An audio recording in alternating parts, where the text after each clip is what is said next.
un fin de semana largo y espero que hayan disfrutado, descansado, se hayan relajado un poquito después de tanta tensión por un par de semanas. Pero aquí estamos para sentarnos a los pies del Maestro, a los pies de Jesús, para escuchar su palabra. Qué bueno que están aquí, ¿verdad? Estamos predicando una serie de sermones. De hecho, yo tenía otra serie ya lista, pero los acontecimientos del país, la convulsión social, el Señor me ha llevado a predicar algo que creo yo que es muy fundamental para nuestra vida cristiana: saber cómo vivir en este mundo, en este siglo, en este momento, que es tan difícil para nosotros. Y voy a estar hablando de aquí hasta fin de año del fermento de la paciencia, que es la manera asombrosa por la cual Dios usa a su pueblo para extender su reino. Algunos hace tiempo que no escuchaban la palabra paciencia, algunos hace tiempo que no la practican y algunos ya perdieron la paciencia. Generalmente hablando, el mundo perdió la paciencia. Chile dijo basta, dicen por ahí, perdió la paciencia. Pero yo los convoco a ustedes como cristianos a escuchar a Dios, a escuchar al Señor. La semana pasada comenzamos esta serie de enseñanza hablando del hábitus. ¿Se acuerdan del hábitus? Y el hábitus es la forma que nosotros vivimos en sociedad. Todo ser humano tiene un hábitus de vida, todos. Y nos formamos por la cultura, por las enseñanzas, por la repetición, por lo que nos dicen nuestros padres, por lo que nos dicen en la escuela, y se impregna tanto en nuestro ser que se hace corporal. Son cosas corporales que hacemos incluso en nuestro hábito de vida. No puse muchos ejemplos la semana pasada, pero hoy quiero, antes de entrar a lo de hoy, mencionar, por ejemplo, hábitos, la forma de ser. Depende de donde uno vive, depende de donde uno se crió o donde uno nació. Estaba pensando yo en un grupo, y usted de inmediato va a poder identificar el hábitus de ese grupo: los testigos de Jehová. Bueno, parto diciendo que no estamos de acuerdo con sus enseñanzas, creemos que es una falsa doctrina, tienen un entendimiento equivocado de quién es Jesucristo. Independientemente de todos sus errores, los testigos de Jehová tienen un hábitus. Ellos son de una manera. Ahora, si empezamos nosotros a conversar, ¿de qué manera son ellos?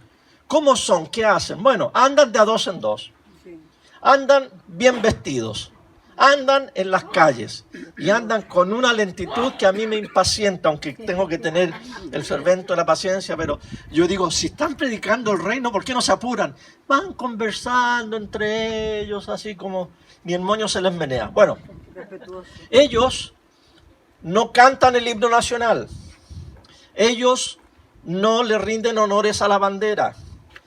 Ellos no permiten que les pongan transfusiones de sangre.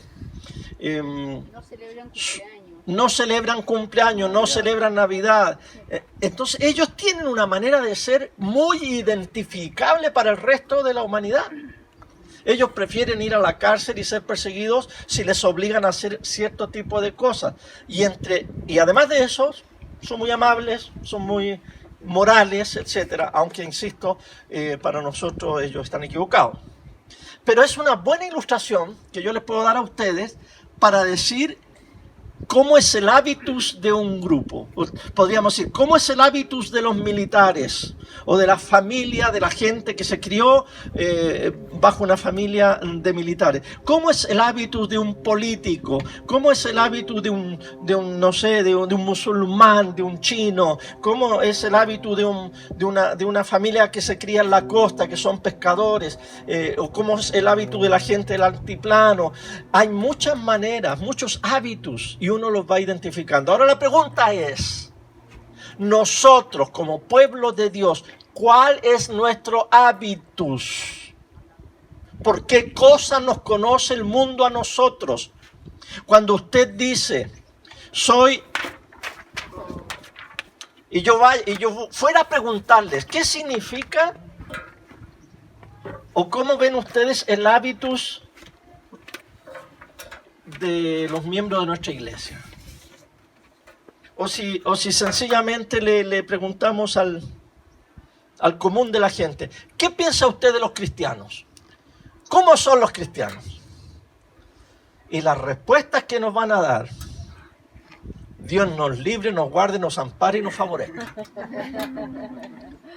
Porque me temo que van a decir ciertas cosas que no son agradables. Los cristianos, esos no se meten con nosotros en el barrio, se lo llevan metido en la iglesia. Esos son los que andan todo el tiempo enojados. Esos son los que nunca se ríen. Esos son los que están en contra del aborto y están... Gracias. Esos son los que salen a protestar en contra del aborto, esos son los que están en contra de los gays, del LGTB y no sé cuánto más.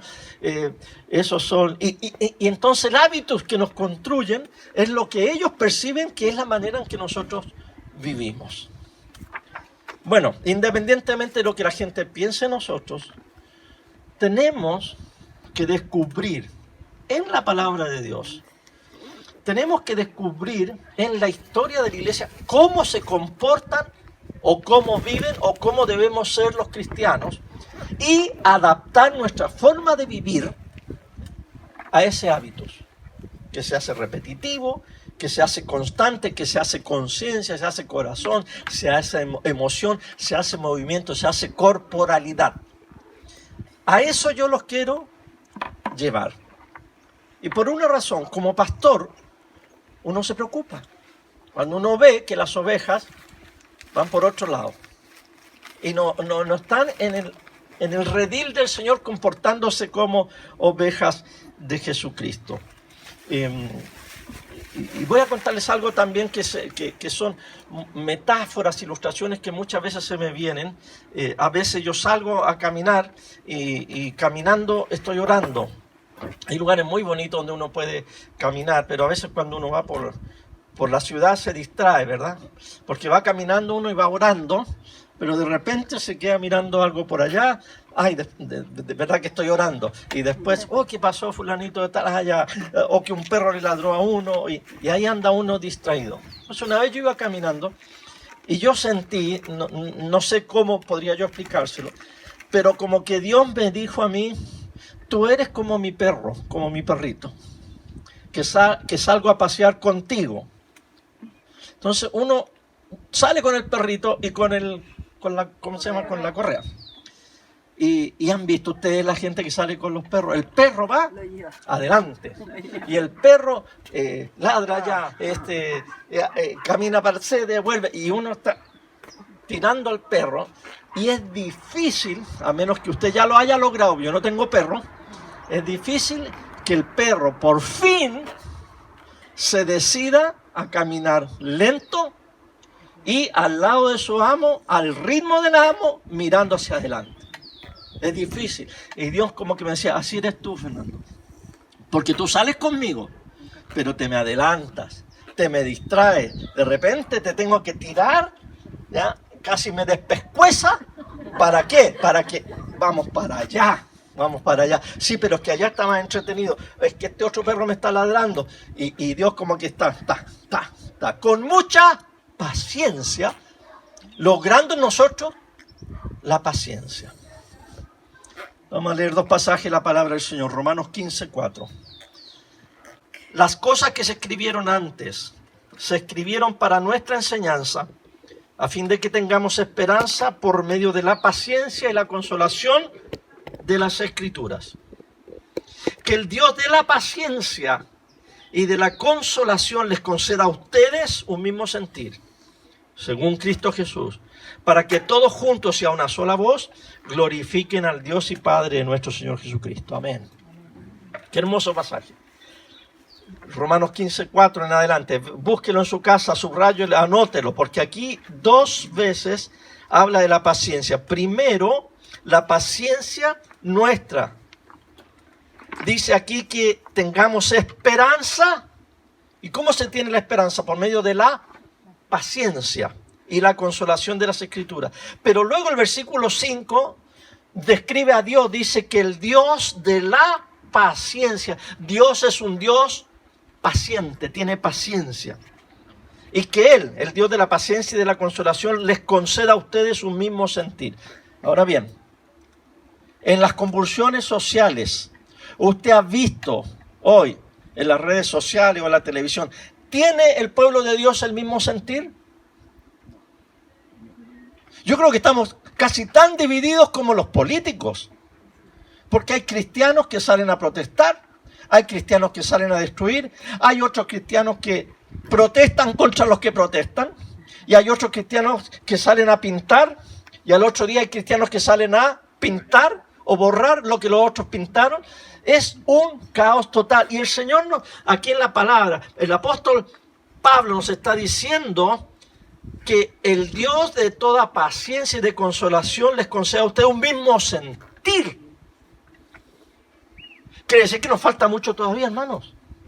Si no tenemos un mismo sentir. Ahora, no quiere decir que políticamente tenemos que creer lo mismo. No quiere decir que todos los cristianos tienen que creer en un sistema económico. No quiere decir que todos los cristianos tienen que estar de acuerdo en toda esa larga lista que se está pidiendo de cambios. Es más profundo, es un sentir espiritual. Que si llegáramos todos los cristianos a sentir que nuestro hábito de vida tiene que ser la paciencia, la cosa cambiaría mucho, mucho. Dice, para que todos juntos y a una sola voz glorifiquen al Dios y Padre de nuestro Señor Jesucristo. El otro pasaje que quiero, anótenlo allí para que lo vean, 2 Corintios capítulo 6, versículo 3. 2 Corintios 6, 3. No somos motivo de tropiezo para nadie. Me detengo, usted como hijo o hija de Dios, ciudadano del reino de los cielos, en estas 2 semanas convulsivas de nuestro país, ¿ha sido usted motivo de tropiezo para alguien? Y si lo ha sido, métase en el hábitus cristiano y sea humilde.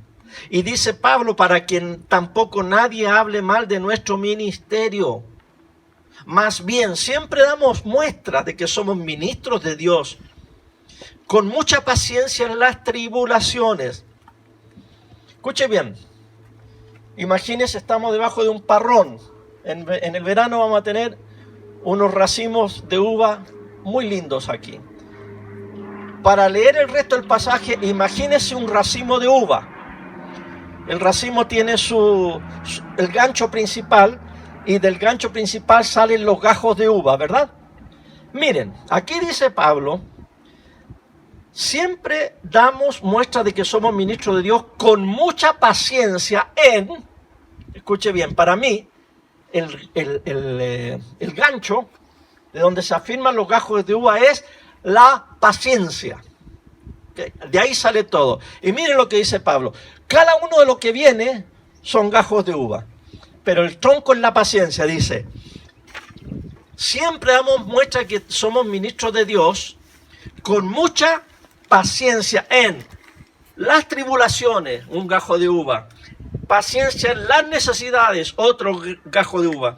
Paciencia en las angustias, paciencia en los azotes, paciencia en las cárceles, paciencia en los tumultos, paciencia en los trabajos, paciencia en los desvelos, paciencia en los ayunos, paciencia en la pureza, paciencia en el conocimiento, paciencia en la tolerancia, paciencia en la bondad, paciencia en el Espíritu Santo, paciencia en el amor sincero. Porque el pasaje dice mucha paciencia y luego lista todo lo demás. ¿Se fija usted lo importante que es tener el hábito de la paciencia en nuestras vidas? Ahora usted, en esta semana, ¿ha estado en las tribulaciones? ¿Ha estado en las necesidades? ¿Ha estado en las angustias? Yo creo que sí. ¿Ha estado en los azotes? A menos que se haya ido a protestar y le haya llegado un palo en la espalda. ¿Ha estado en la cárcel? A menos que haya saqueado y ya le confiscaron el auto y todo lo que se robó. ¿Ha estado en los tumultos? Paciencia en los tumultos. ¿Ha estado en los trabajos? Algunos podrían ir a trabajar, otros no. Pero ha sido trabajo ir a trabajar, ¿verdad? Paciencia. ¿Se ha desvelado? No ha podido dormir, paciencia en los desvelos. Le ha faltado el pan, ha estado cerrado el supermercado y no ha podido comer como hubiera querido, paciencia en los ayunos, en la pureza, en el conocimiento, etc. Así que, hermanos, la paciencia es el hábito en el cual nosotros debemos encajar y meternos allí. Y tienen que tener paciencia para lograr la paciencia. Ahora, la semana pasada les dije que voy a estar hablando bastante de lo que es la iglesia primitiva, lo que fue la iglesia primitiva y cómo fue que en los primeros 3 siglos de la iglesia avanzó tanto. Y cuando uno dice que la iglesia avance, de inmediato pensamos en el evangelismo, ¿verdad? Hay que predicar, hay que salir de misión, hay que ir por todo el mundo y predicar el evangelio a toda criatura. Y fíjense que en los primeros 3 siglos de la iglesia, los obispos, presbíteros, diáconos, los pastores, los que enseñaban, casi nunca le dijeron a la gente que tenían que ir a predicar. Nos sorprende, se escribió mucho acerca de muchas cosas en esos 3 primeros siglos de la iglesia, pero se escribió nada en cuanto a que nosotros teníamos que ir a predicar o los cristianos teníamos que ir a predicar. En los primeros 3 siglos hay 3 tratados o 3 escritos que los padres de la iglesia escribieron sobre la paciencia y no hay ningún solo escrito que habla sobre el evangelismo. Cipriano, por ejemplo, en el año 250, escribió 120 conceptos para catecúmenos, o sea, del discipulado, 120 enseñanzas. Pero ninguno de ellos aconseja a los creyentes a que vayan a compartir el evangelio con los gentiles. Y cuando en aquel tiempo se leía Mateo 28, que para nosotros es un pasaje fundamental, se llama la Gran Comisión, ellos no lo leían para enseñar a ir a predicar, porque ellos pensaban, los primeros cristianos, que los apóstoles ya habían predicado y que ya los apóstoles habían ido a todo el mundo y predicado el evangelio a toda criatura. Ellos usaban este pasaje más para hablar del bautismo y de la Trinidad. Los servicios de adoración de los primeros 3 siglos de la iglesia, ustedes saben que la gran persecución comenzó como en el año 68 con Nerón. Por eso que a los perros se les pone Nerón, ¿verdad? Uno de los emperadores más malos, pero él empezó esta persecución. Entonces, como los cristianos se sintieron perseguidos, ellos tuvieron que esconderse en las catacumbas. Empezaron ellos habían tiempo en que no se les perseguía, eran un poquito más públicas sus reuniones, pero en ese año, más o menos el año 60, 68 al 70, los cristianos cerraron las puertas de sus reuniones a la gente de afuera. A fines del siglo II, ya la mayoría de las iglesias habían creado lo que se llama la disciplina arcani, que es la disciplina del secreto, en el cual no permitían que la gente de afuera participara en la liturgia cristiana. Y se les prohibía a los cristianos contarle a los de afuera de qué se trataba el cristianismo, por causa de la persecución. De hecho, cuando había un poquito más de libertad, se permitía que la gente viniera, por ejemplo, al reunirnos aquí en esta casa. Esto es muy cristianismo primitivo, porque los cristianos primitivos no tenían basílicas, templos ni nada de eso. Se reunían en las casas, en los patios, en los parques, en las playas, así como nosotros hoy. Pero entonces la gente curiosa se podía acercar mientras nosotros cantábamos, cuando alabábamos al Señor o leíamos quizás algún trozo de la Escritura como lo hicimos hoy. Pero cuando llegaba el momento de la predicación, los dirigentes de la iglesia le decían a la gente, a los visitantes, muchas gracias por haber venido. Miren, el próximo domingo va a estar a esta misma hora, pero ya se pueden retirar. Y la gente que no era cristiana, que no había hecho su confesión de fe, se tenía que ir a sus casas. Y en ese momento solamente quedaban los miembros de la iglesia, los comprometidos y los catecúmenos, que eran los que se estaban siendo enseñados para ser miembros y ser bautizados. Todavía no eran bautizados.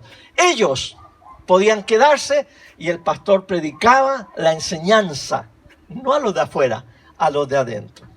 Y al final de la enseñanza, el que predicaba, el presbítero, el diácono, quien sea, decía, ok, se ha terminado el tiempo de la predicación, ahora le vamos a pedir a todos los catecúmenos que salgan del salón, salgan de la casa, váyanse a sus casas, porque ahora viene la parte que solamente es para los miembros, para los bautizados, la comunión, la cena, vamos a comer del pan, vamos a beber de la copa, y eso era sencillamente para los cristianos comprometidos, bautizados.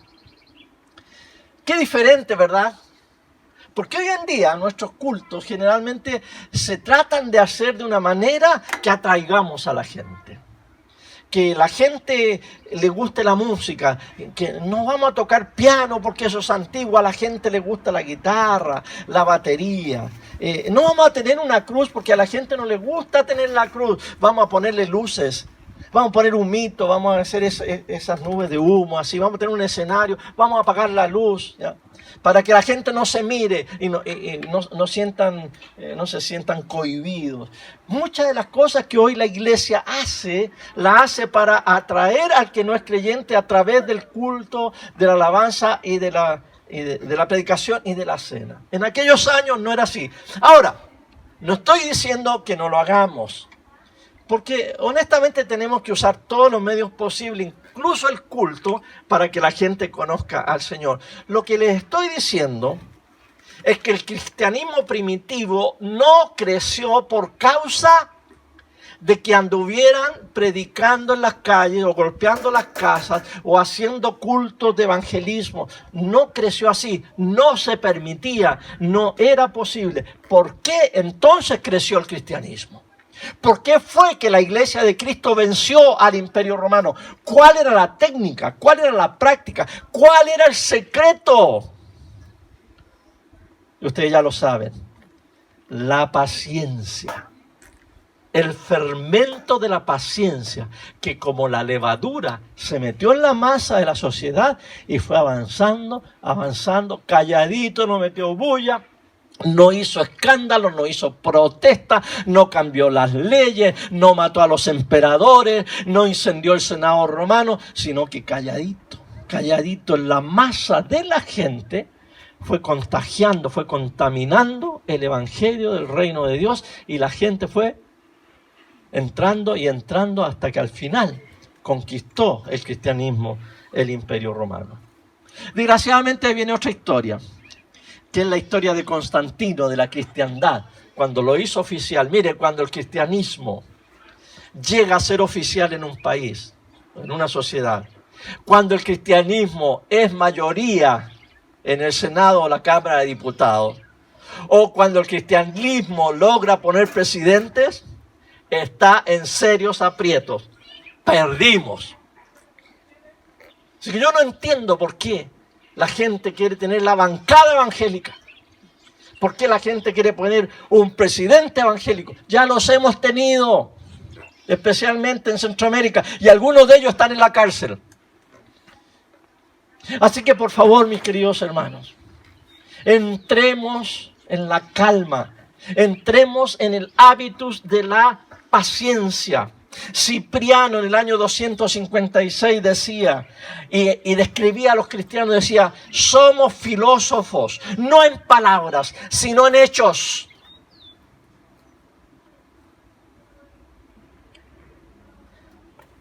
¿Qué siente usted en el silencio? Intranquilidad. Y sobre todo los pastores que hablamos más que un perdido cuando aparece. Hablamos hasta por los codos, escribimos por todas partes, damos nuestra opinión de todo. Y algunos muy humildes en el Facebook dicen: bueno, yo no había querido hablar en este tiempo, pero voy a hablar. Y se larga su discurso. Somos especialistas en dar nuestra opinión y tenemos opinión de todo. ¿Qué decía Cipriano? Miren, nosotros los cristianos somos filósofos. Claro, no somos tontos. No somos ignorantes, somos gente pensante, hemos estudiado, hemos leído mucho, sabemos mucho y nos nutrimos de varias áreas, de política, de psicología, de medicina, de economía, de muchas áreas. No somos ignorantes. Dice Cipriano, el año 256 después de Cristo, somos filósofos, no en palabras, sino en hechos. Exhibimos nuestra sabiduría no por la manera de vestirnos, sino por la verdad. Conocemos las virtudes porque las practicamos. En vez de enorgullecernos de ellas, no hablamos grandes cosas, sino que las vivimos. Ahora eso no está en la Biblia. Pero yo podría decir, palabra de Dios, te alabamos, Señor. Porque eso es lo que el Señor quiere, que nosotros no hablemos grandes cosas, sino que vivamos. Y fermentemos nuestra comunidad, fermentemos nuestra familia, fermentemos nuestra escuela, fermentemos nuestro lugar de trabajo, no por la boca, sino por esa levadura, ese fermento de la paciencia tan hermoso, que la gente se va a sentir atraído a nosotros por nuestro ejemplo de sabiduría, de paz, de bendición, de calma, de seguridad, y no por nuestros ladridos, que hablamos tanto, ¿verdad? Aquí en Chile se dice, este habla más que un canuto, ¿verdad? Otro dicho, este habla más que un canuto. A mí me gusta más ese que habla más que un perdido cuando aparece. Callémonos, vivamos de acuerdo a la paciencia. Yo quiero que se vaya con este pensamiento. La paciencia tiene sus raíces en el carácter de Dios. Y nosotros queremos ser como Dios. Ahora, ¿cómo es Dios? Dios es como Jesucristo. Dios siempre ha sido como Jesucristo. No ha habido un momento en la historia en que Dios no ha sido como Jesucristo. No todo el tiempo lo supimos, pero ahora lo sabemos. Dios es como Jesucristo y yo quiero ser como Jesucristo. Y cuando la gente dice, bueno, pero Jesucristo tomó el látigo y salió, usted también agarre su cacerola, agarre su cucharita y vaya a protestar porque Jesucristo protestó. Momentito. Cuando Jesucristo tomó el látigo, lo tomó para echar a los mercaderes del templo. El lugar era un lugar religioso. Jesucristo se enojó, claro, y dijo cosas bien feas. Generación de víboras, sepulcros blanqueados, y se las echó. ¿A quiénes? A los religiosos, a los fariseos, a aquellos que dicen que eran justos y su ejemplo no era el correcto. Así que no me presente a Jesucristo como el ejemplo de protesta, sino que preséntemelo como ese Jesucristo que se presentó frente a Pilato y no le respondió. El mundo quiere que tengamos respuesta para todo. Tiene que opinar sobre la Constitución. ¿Quiere Constitución o no la Iglesia? ¿Quiere AFP o no quiere AFP la Iglesia? ¿Quiere sueldo mínimo más alto? ¿Queremos los remedios más baratos? ¿Qué tenemos que andar opinando? Si Jesucristo mismo frente a Pilato, que era el poder del Imperio Romano, Pilato perdió la paciencia. Jesucristo tenía paciencia. Dijo, oye, ¿acaso no sabes que yo tengo poder sobre ti y yo puedo? ¿Por qué no me respondes? Tengo poder sobre ti, yo te puedo matar, yo te puedo liberar. Y Jesús le dijo, ¿sabes qué más? Tú no tienes ningún poder que no se te haya concedido de lo alto. ¿Eres el Hijo de Dios o no eres el Hijo? Sí, ya tú lo dijiste. Sencillamente le dijo Jesús. Y no me responde, no tuvo una discusión Jesús. Mira, era la única oportunidad en que Jesús estuvo casi frente al emperador, el representante del emperador. Y no se inmutó porque él dijo, mi reino no es de este mundo.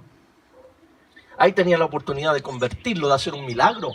Ahí tenía la oportunidad. Incluso Jesús le dice a Pedro, Pedro, guarda tu espada. Mira, aquí tengo a Pedro. El que a espada mata, a espada muere. ¿Acaso tú no crees, Pedro, que yo puedo mandar 12 legiones de ángeles y que dejen la escoba? Imagínense 12 legiones de ángeles en la Plaza Italia. Pero Pedro, la cosa va por otro lado. Va por el fermento de la paciencia. El fermento de la paciencia. La Biblia tiene un centro. El centro de la Biblia es nuestro Señor Jesucristo. La ley, los profetas, los salmos El libro de los Hechos, las cartas apostólicas y el Apocalipsis apuntan a ese centro que es Jesucristo. Pero ese centro tiene un epicentro. Y ese epicentro es la cruz. Y eso significa que Cristo prefirió morir antes de matar. En otras palabras, Cristo prefirió la paz antes que la violencia. Cristo prefirió, y de ahí viene la palabra paciencia. Y Él nos quiere enseñar a nosotros paciencia, porque la paciencia tiene sus raíces en el carácter de Dios. Y el corazón de la paciencia se revela en la encarnación de Jesucristo. La paciencia no responde al control humano, la paciencia no tiene apuro.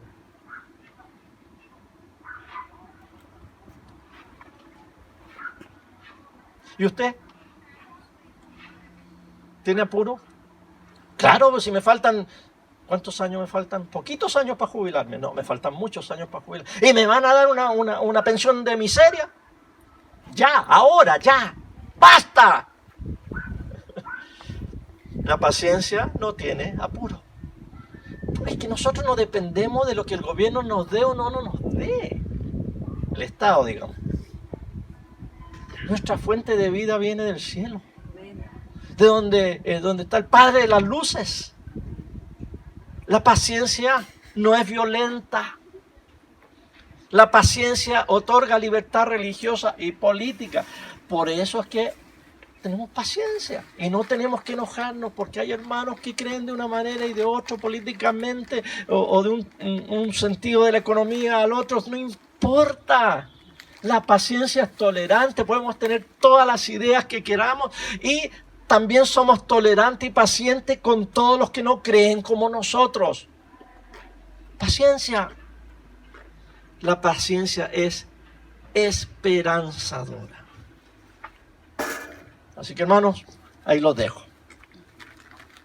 Ojalá yo tuviera las herramientas, como decía Walter, de pulir el piso y sacarnos esas capas de los hábitos que nos ha metido la familia. Mire, yo lo veo a usted me ve a mí.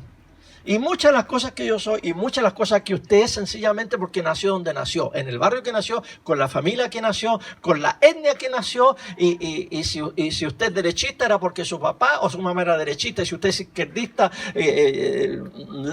bien cerquita del marxismo, fue porque usted se crió en un ambiente donde había un letrero de Marx y a los hijos les ponían el nombre de Vladimir o... Ahora, si a su hijo le puso Augusto, yo sé de dónde viene, ¿verdad?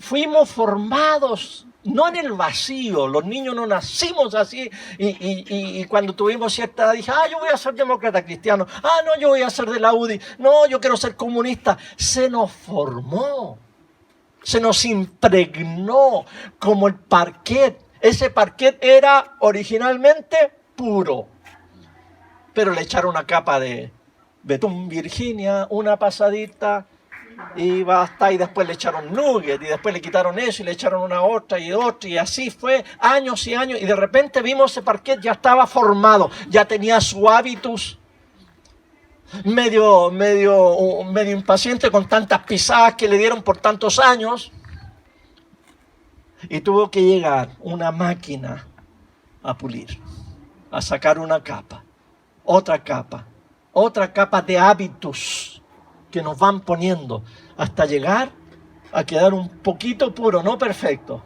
y luego empezar a poner otras capas.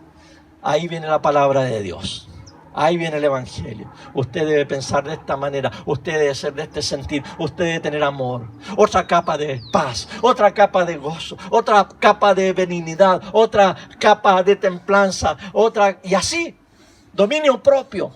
Hasta que de repente yo lo voy a mirar a usted y usted me va a mirar a mí y va a decir, cambió y varió la cosa.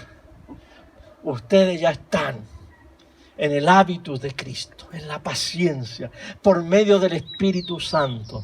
Y somos igual que los demás pisos, pero este piso tiene otro hábitus. Así que mis queridos hermanos, hermanas, dejémonos moldear por el Espíritu Santo. Yo traía aquí justo que saqué el sermón de la mochila, justo había una lija al lado del sermón porque tengo que lijar ese ropero que está allá atrás. Y me quedé con el sermón y la lija y dije, ¡ah! Es más o menos lo mismo. Es más o menos lo mismo, la lija y el sermón. A veces la lija es de 120, otras veces de 40 o de 1200. Pero el sermón es la lija que el Señor quiere para empezar a sacar la cera vieja y dura. Y nos quiere entonces hacer a su imagen y semejanza. Seamos como Cristo, hermanos. Seamos como Cristo. Lea el Evangelio todos los días. Imite a Cristo. Oremos.